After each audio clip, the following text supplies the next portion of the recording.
Let's talk about Silent Night, Deadly Night, issue number 4. Let's get into it. Issue number 4 begins with the police, fire department, and more arriving at the burning down Ira's toys just after the explosion from the end of the 3rd issue. Prue and Parker are outside recovering from the explosion, and we see UB died in it. It turns out Vegas survived as well, but Billy's body was never found.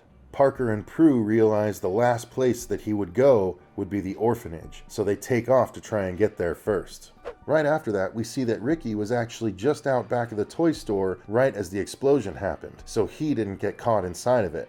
Immediately after it, he sees Billy leaving and goes with him, but stops because one of the party Santas sees them and offers help. But Ricky immediately shoots him, saying he and his brother don't need anyone else's help.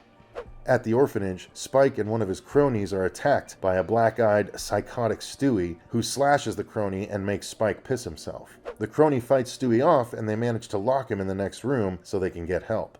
Outside the orphanage, Billy sneaks up on and slashes a security guard's throat, but is shot multiple times by another guard who also gets his neck snapped when he gets close to Billy's downed body. As Prue and Parker arrive at the orphanage, they're attacked by Psycho Stewie, and as Prue tries to shoot him, she accidentally hits Parker. But as she corners and holds Stewie, Parker hits him with a chair and knocks him out, so they're free to go find Billy. In the main living room of the orphanage, the current crop of kids flee as the main Christmas tree is thrown at them by Billy, who is now transformed into a full-on Krampus creature, horns, teeth, and all. A nun tries to talk Billy down, but he shoves her out a window. Lucky for her, she lands in the snow, but unlucky for her, she sees Mother Superior's skull and bones used as the base for a grotesque snowman. Prue and Parker enter and barely dodge Billy's thrown axe before he knocks Parker aside and hoists Prue up by her neck. But she tells him the kids are innocent like he once was, and to look at himself, now a monster. Billy looks in the mirror, sees what he's become, and drops Prue. But before anyone can do anything, the owner of Ira's toys, Ira himself, walks in and uses his cane as a wizard staff, electrocuting Parker with it.